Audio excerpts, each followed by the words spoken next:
Hello and welcome to another episode of Tales from a Professional Nerd. My name is Bryan Steele, and I will be your nerd today, and every other day that you watch one of my silly little shows. So, let's do. First off, I'm going to excuse if you catch me at a particular angle. It will look like I'm wearing eyeshadow or perhaps mascara, but only on one eye because apparently I didn't clean off the other eye.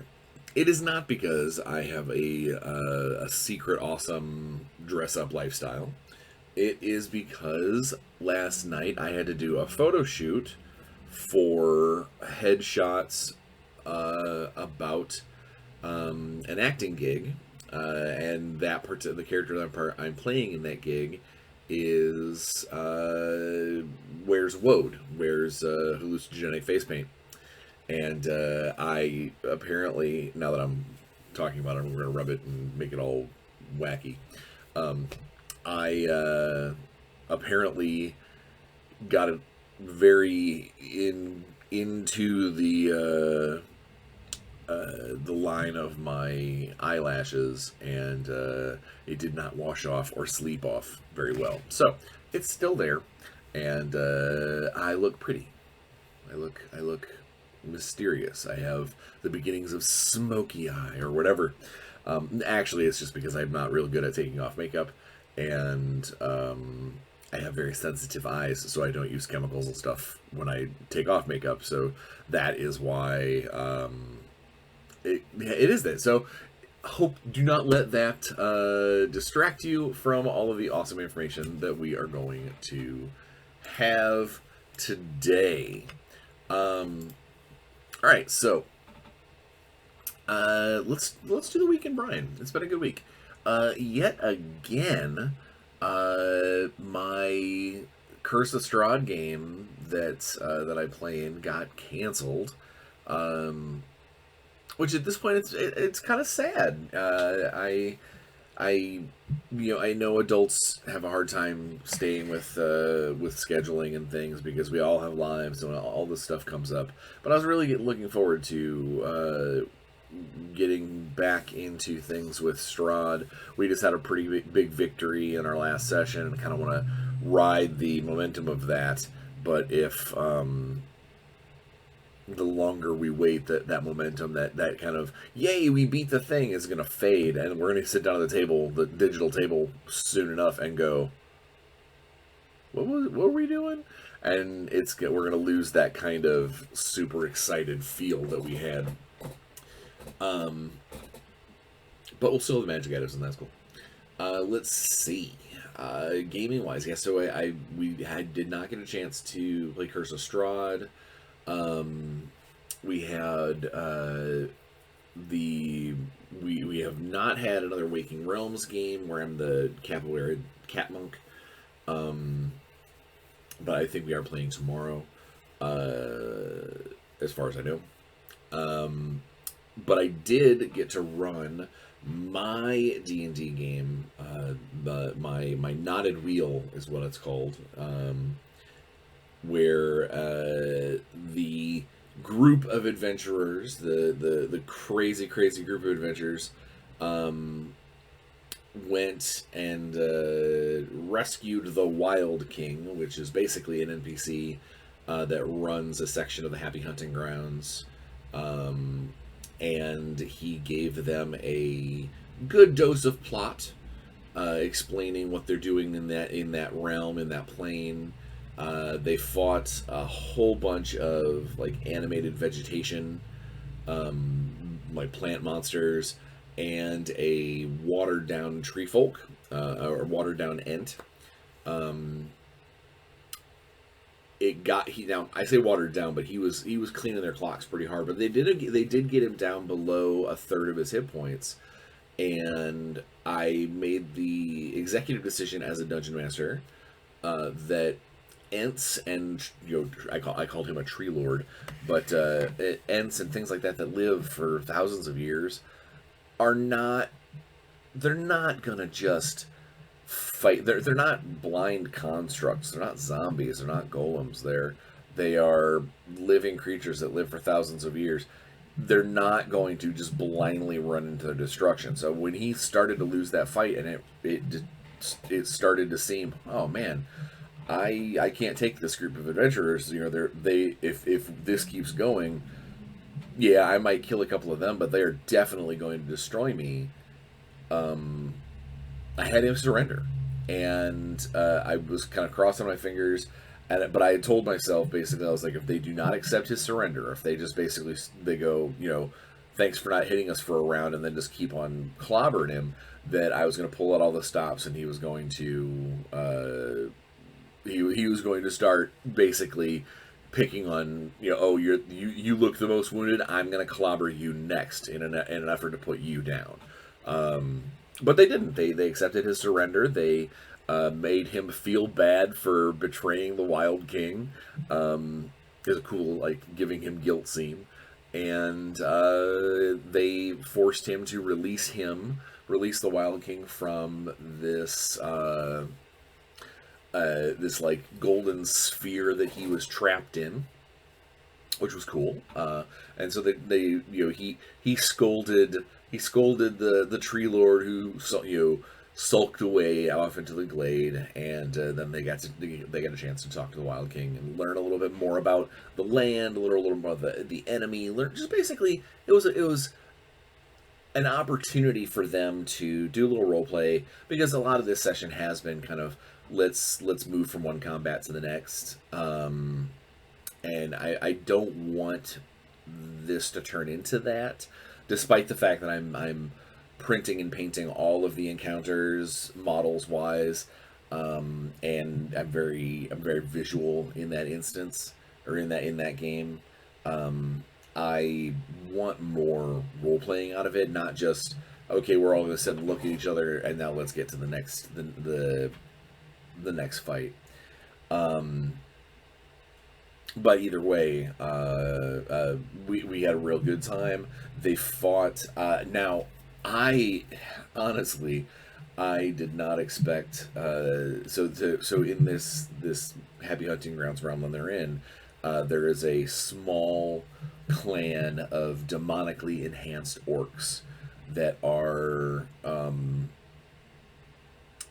basically messing with how the natural system is, how the natural progression of things are supposed to go there. And this team of adventurers have been picked by a demigod to go and set things right, to go claim a misplaced artifact and basically knock these orcs out of power, so they can kind of reset how the Happy Hunting Grounds is supposed to work.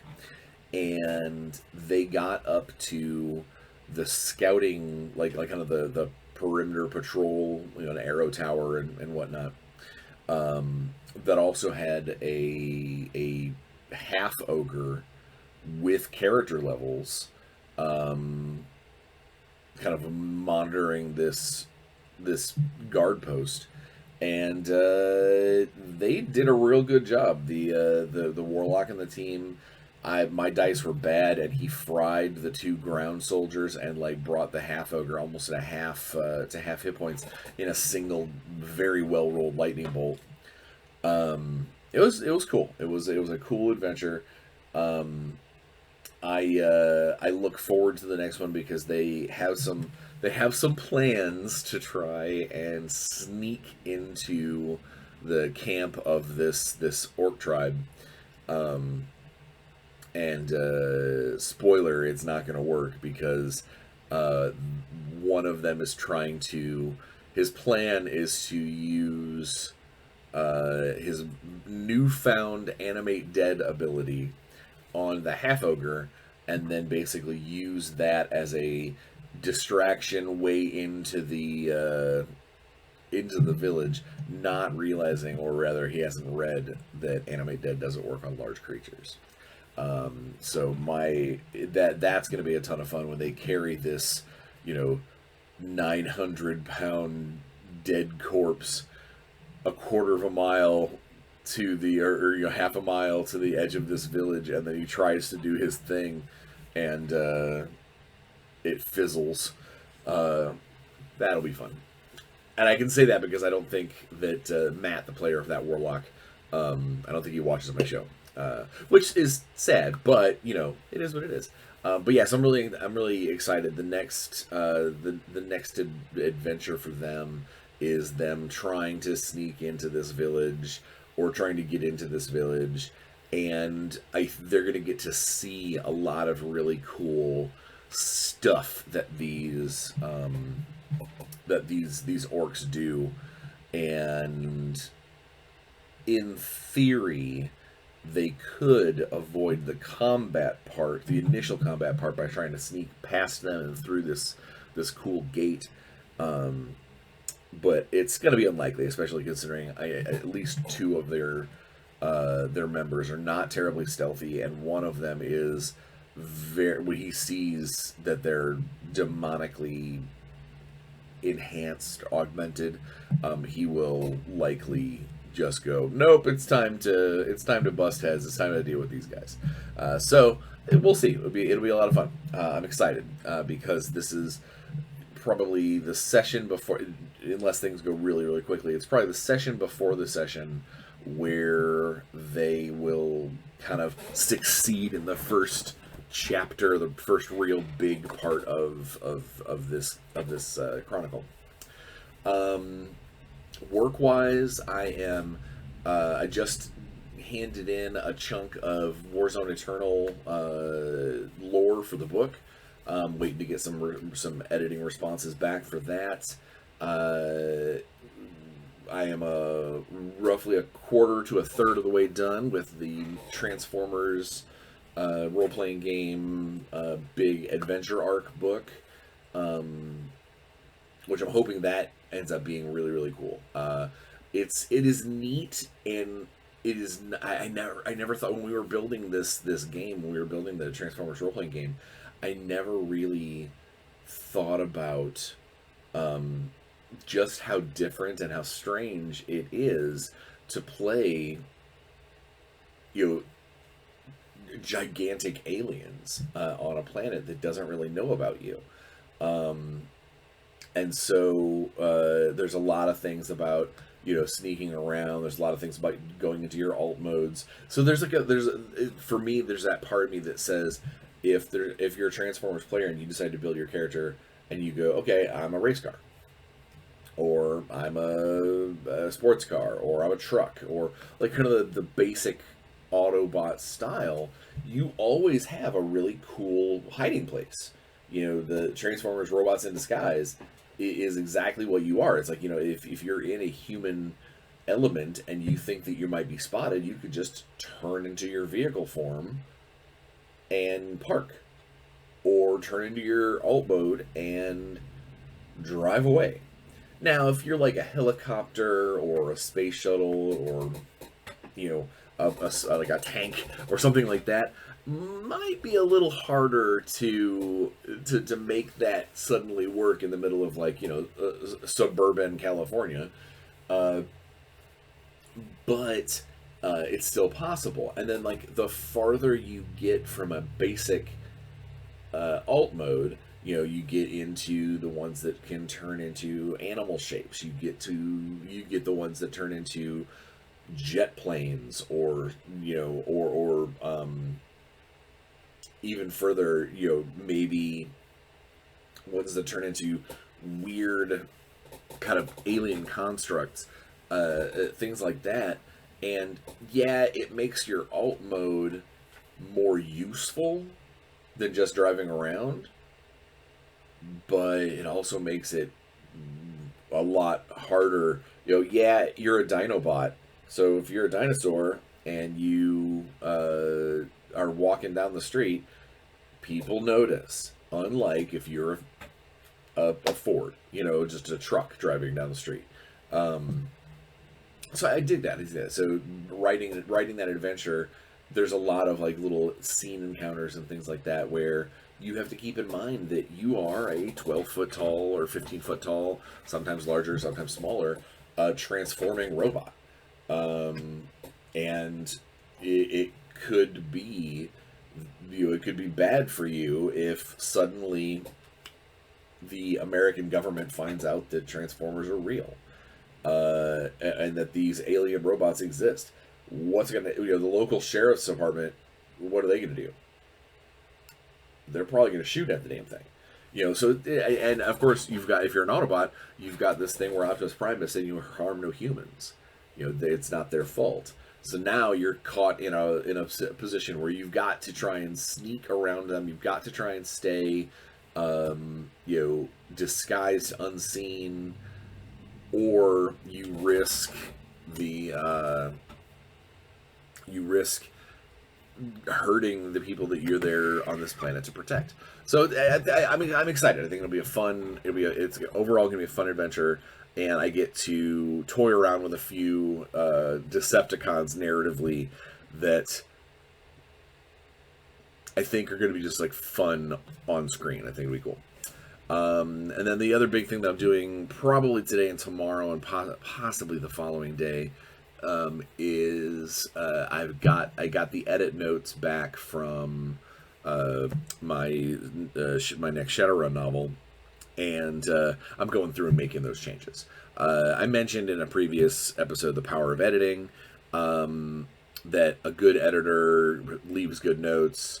This has been a joy. I normally hate editing. I hate going back and redoing things that I've already worked on. Part of me is like, hey, if you found an error, just fix it. And this particular editor is a good mix. Occasionally, if there's just an obvious grammar flip or an obvious word is missing or something like that, then she'll just go through and change it. But a lot of times she just highlights it and says, "Hey, what's up with this? Hey, this sounds like this sounds like a half thought. What were you doing?" Or I love, sometimes there'll be some highlights in there that is, she's just like, "I really love this scene," or "This metaphor is amazing." I want to know more about this guy. I appreciate those notes as well. So I'm going through and I'm getting that stuff done. Because the sooner that gets done, the sooner we get to move closer to it being read by outside people. Also put in my art requests for the cover. I always put in a couple of different versions because, if you only have one cover in mind and this is the cover I want, and you don't get it, you're disappointed. I would rather give them 2 or 3 ideas that I like on all fronts, and then let the artist and the editor and the company pick which one. And that way, if as long as they pick from my list, then I'm happy either way, because it was one of the ones that I had envisioned. So that's that. A little bit of commission painting has been really all I'm doing. Video games, I've been playing a lot of Sea of Thieves lately. Played a lot of tabs with my kid. The Totally Accurate Battle Simulator. Last night I got my so a little bit of background. My kiddo, my son,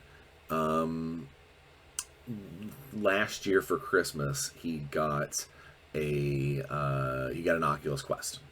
He's been wanting VR for a very long time, and for about straight up 6 months, that was everything. He was consumed by it. He was, at every time that we gave him a window to play electronics, it was, I'm strapping on my Oculus, I'm strapping on my VR.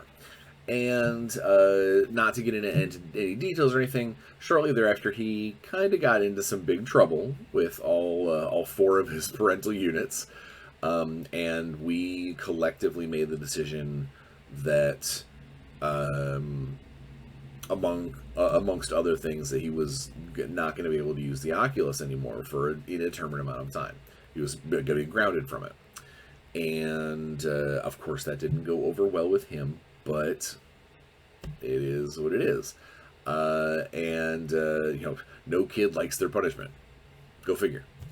But when school started and he started getting, back into the swing of things, we said that he could from here on out, what we were going to do is, as long as he kept his grades at a particular grade point average, he would have access to his Oculus. Starting at the end of the first 9 weeks. Well, the end of the first 9 weeks ends this week, so he has been religiously watching his grades and asking about extra credit, and it's doing what I wanted it to do. It's giving him something to strive toward. Now, that being said, I told him also that we're going to remonitor every 9 weeks because that's how his school grades things. But if it slips and suddenly you're so consumed with your VR stuff again that your grades start to falter, then you lose it for another 9 weeks. And also, obviously, if he does something stupid that has nothing to do with his grades, we can also take it away for X amount of time as punishment and whatnot. But he's been working really, really hard. He's been keeping up on all of his stuff. I'm very proud of him. So last night I went in and basically had to clean up the Oculus account. He had a bunch of apps on there that we just don't need. It was just basically, it's been such a long time since it's been used. I wanted to make sure that everything was ready for him when he comes back to stay with us this weekend, because the 9 weeks will be over. Unless something ridiculous happens, he'll be ready to go, and he'll be able to play for the first time in a few months. So I'm happy and excited for him. I also, since technically the Oculus is my account, I also play a couple of the games on there. It's neat. It's a neat system. I don't know. I know a lot of people say they get kind of head spinny and sick and whatnot. I am not in that category. I have no problem playing it. I'm happy with it, and I think that it's a cool piece of machinery, and that they're probably only going to get better from here on out. Trying to think. Of that being said, I think that's really all I got going on is work, play, and getting ready for today's topic, Gamehole Con. Dun dun dun. Gamehole Con 8. So Gamehole Con is a primarily like 99% role-playing game. Actually, at this point, I think there's a lot of board games in it too. So we'll say 75% role-playing, 25% board games and stuff. And there's some True Dungeon that they do, which is a kind of role-playing, like live-action role-playing. Sorry, I've got an itch behind my leg. If you're wondering why I'm leaning all weird, I got bit by a mosquito. So this weekend, the October 21st through the 24th, is Gamehole Con up in Madison, Wisconsin. It seems like a very cool show. I have not been to a Gamehole as of yet. Gamehole Con, there's been several times that I've wanted to, but it just never worked out. It just never came together, never gelled. And in this instance, I am not only going to play and socialize with some of my colleagues that I did not get to hang out with at Gen Con, so it's definitely a work trip. But I'm also running 2 events. I'm running a G.I. Joe convention adventure written by my friend and colleague Ben Heisler, called Operation Close Call. Sounds fantastic. I can't wait to sink my teeth into it next week. And then I'm also running a Power Rangers convention event called To the Moon and Back, that I wrote. And both of those events are totally full. I'm gonna have a table full of people, get to explain the Essence 20 system to them, and throw them in head first to the Essence 20 adventures, and hopefully everything will go well, and it'll be a nice way of being like, hey guys, go pre-order the books if you like these adventures, because I'm really wanting this game system to take off. So I'm running those two. I mentioned an acting gig. I am participating in a session of the Actoroki role playing. Basically, it's like dubbed, not dubbed, but voiceover physical acting work, where you're acting out the stuff that happens in a role playing game session in the world of Chaldea, the special fantasy world role playing universe made by Peter. He's always just Peter. I can't remember his last name. Peter Atkinson, the one of the founders of Gen Con. One of the, or rather, one of the founders of, like, back in Magic the Gathering.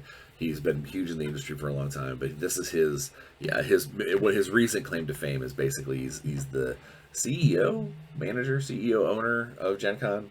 But his passion project is this world of Chaldea. And I've role played in it before. I've done some voiceover work for it before. I love it. I think it's a deep, deep world that Peter and his associates have made. This last summer, I was able to partake in a fleshing out of one of the corners of his world, kind of his like Celtic themed Fey island, like a kind of a fantasy Ireland called Dorsung.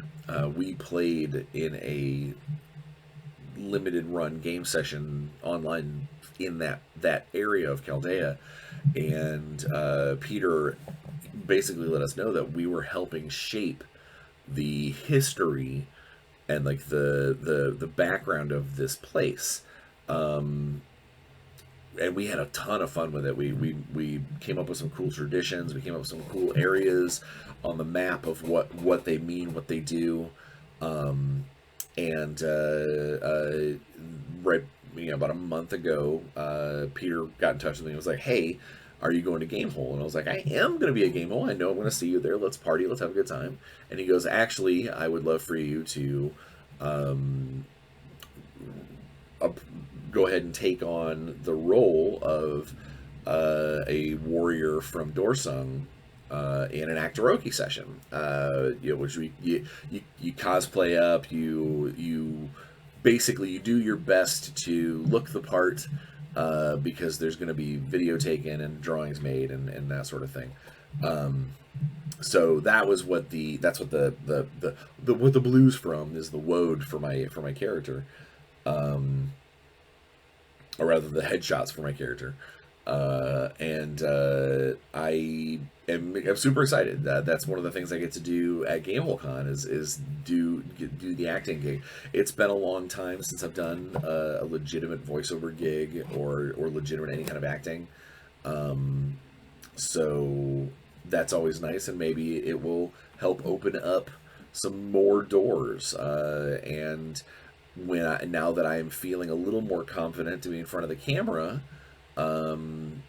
as that I'm just a shade away from having lost 30 pounds since I started this whole low carb thing. Thank you if you're at home going, "Yay, Brian's getting healthier." I told you I was going to keep you guys informed. Things are okay. I'm not feeling bad. I'm not, of course I miss certain foods. I drive past a McDonald's and go, "McGriddle," like, it is what it is. But I've been I've been strong. I've been good about it. I had very few scheduled cheat days, and no unscheduled ones. I'm just continuing down the right path to hopefully lose this weight. I would love to lose the weight of a small person and be healthy again. That's the goal. And I know that it also makes me feel better. It makes me feel like I can get back into costuming for characters. And, Natalie and I are signed up to do Satine's role-playing cruise in May, which is an awesome. It's just I'm excited for that. I mean, yeah, it's a work-related outing, but it's still I haven't been on a cruise in 20 years, and besides the fact of just it being out on the ocean, and I love the ocean so much. It's role playing, it's we get to run. I'm gonna get to run some games. I'm gonna get to play a bunch of stuff. Natalie's gonna get to play a bunch of stuff, and we get to hang out with a bunch of our our friends from the industry. We get to hang out with Satine and Jameson. We get to hang out with Elisa. I think I'm not 100% sure, but I think Chris Primus might be going from Green Ronin. I'm not sure. I don't know obviously I don't know the full lineup, but I know of a handful of people that I can't wait to spend some time with. Some quality, just relaxation, throwing some dice, not thinking about, oh, hey, tomorrow I've got to get 2,000 words in, or I miss my deadline. No, just relaxing, peddling the wares, enjoying the industry like it's meant to be. So there we have it. But back to the matter at hand. So Gamehole Con is up in Madison, Wisconsin. The manager, and I believe he's the founder of Gamehole Con, is Alex Kammerer, an awesome author who's done role playing stuff. He's also a really great DM. Didn't realize that I played in a game of his at GaryCon. He's a great DM, and he's got some awesome stories up in his melon. But he's the primary managing contact at GameholeCon. And last year, I remember after playing with him virtually at GaryCon, I was like, man, I really want to come see your show. And just as the cards came out and the chips fell, it's a perfect place for me to run Essence 20 stuff for Renegade. It's close enough that I can drive. It just worked out. They are thankfully requiring everybody to be vaccinated. Masks when not in kind of an eating or drinking situation. It's a lot. It looks like it's gonna be a lot of fun. I did not sign up for much in the way of events, partially because I didn't know what time I had to leave on Sunday because of rental cars and things, but also I knew that there are going to be several of my industry friends here, and I wanted to leave my schedule open to be able to hang out. That was part of the problem with Gen Con, is the couple of times that I wanted to hang out, something popped up and it was like, oh, I've got to go do this, or oh, I've got this meeting, or oh, I've got this panel I have to go attend, or whatever. And I felt like I missed out on everybody. So Gamehole is going to be, I run my couple of events, but primarily is going to be me trying to either play in events or eavesdrop on events, or just get a chance to hang out with some of my industry friends. It should be a lot of fun. I think that Gamehole, I know there's still, as far as I can tell, there's still badges available at the door if you are in the Madison, Wisconsin area. It is at the Alliant, and I'm looking over a note, by the way. I'm not ignoring you. It's at the Alliant Energy Center in Madison, Wisconsin. If you're in the neighborhood, or if you're actually somebody who already is going to go to that show, I hope I'll see you there. Or maybe even get lucky and we'll be at the same table at some point. It seems like it's going to be a ton of fun, and I'm very, very eager to get in there. Originally, Natalie was going to go, but then she had some work stuff come up for herself, some contract gigs that she needed to take care of. And money's important. And without if she didn't stay home to get some work done and whatnot, we would have to board the dogs, and that's expensive. And it honestly just it worked out that this is going to be just a me trip. I tried to get one of my playtesters to join me because I had the extra ticket, the extra badge from Natalie. I was going to try and just get the name shifted to one of my playtesters, but they're all dealing with their own stuff this weekend. Close friend of mine, close friends of mine, Diana D'Amico and Justice Hughes are getting married this weekend, or next weekend, sorry, not this weekend, during Gamehole Con. So while I'm playing and gaming and whatnot, I'm obviously gonna be wishing them merriment in their matrimony. But yeah, I think it's gonna be super super fun. I'm really excited. I'm excited anytime I get to go to a new convention, even if it's just like a hometown. Here's the local comic book shop. It puts on a flea market style show. It's still a gathering of gamers. It is still a subculture event, and that's the kind of stuff that I love to do and see. And that's Gamehole sounds like it's, everybody who I talk to says that it's a great con. They put it on par with how Gary Con functions, which I love. Yeah, so I'm looking forward to hopefully getting to play a lot of games, even if it's just like I walk up and go, hey, there's a spot at the table for this.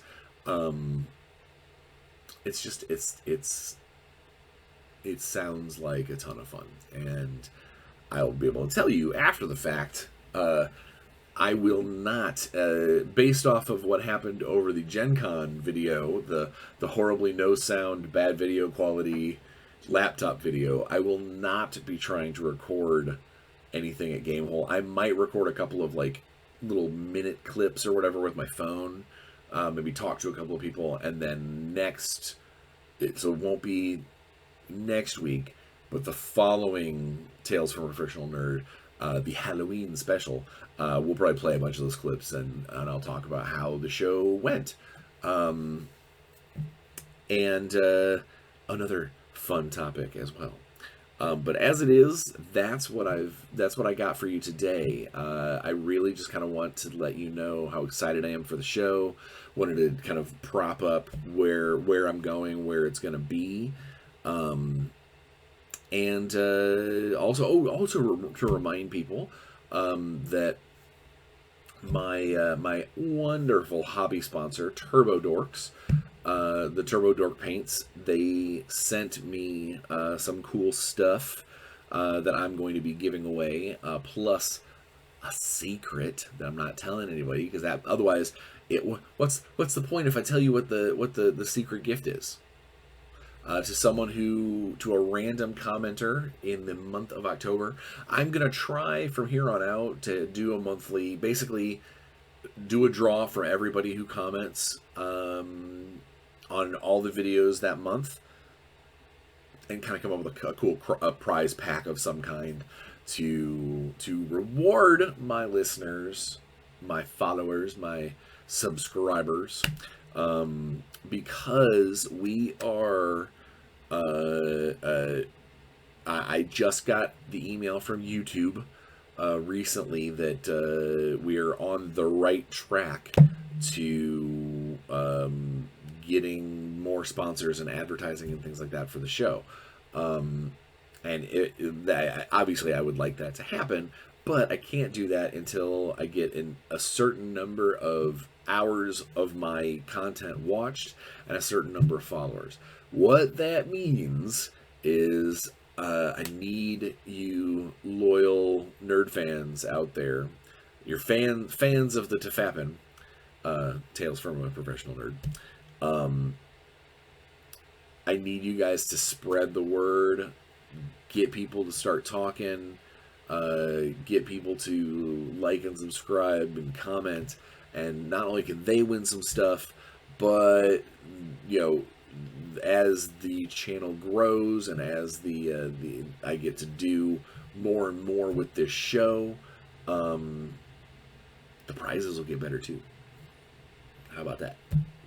Uh, Aside from that, I just, I'm excited for Gamehole. It's going to be fantastic. I can't wait to tell you about it afterwards. Just keep in mind there won't be a video next week because I'm going to be at the show. And like I said, I'm going to try and take some clips and things if I can. But overall, I'm just really happy to get out there and play some games because that's what it's all about. Speaking of which, please, please, please get in the right headspace. Get vaccinated if you can. Get boosters if you can. Wear a mask if you're in crowds, and basically knock down all of those stupid COVID obstacles and quarantine obstacles that you can that are getting in the way of being able to enjoy your gaming and game the way you want to game, whether it's in person or over Zoom or whatever. Get all that stuff out of the way. Get yourself vaccinated. Let's defeat COVID. And on top of all of that, I want you to stay safe. Check in with your mom and dad if you can, or check in with a friend's mom and dad if you can. Just basically, don't forget that, there's a lot of darkness out there, and there's a lot of grumpy people that you might cross paths with. But if you are the one smiling person at the table, if you are that shining light, then you're doing it right. Try and stay positive. Look to the brighter side of things. Deal with the now. Don't assume about the past or try and predict the future, because that's a roughshod way of being either disappointed or totally anxious about how things are going to go. Focus on the now. Make the now worth it. And part of doing that is staying safe, staying with friends, enjoying yourself, and of course, playing some games. We'll see you in 2 weeks. All right. Bye, guys.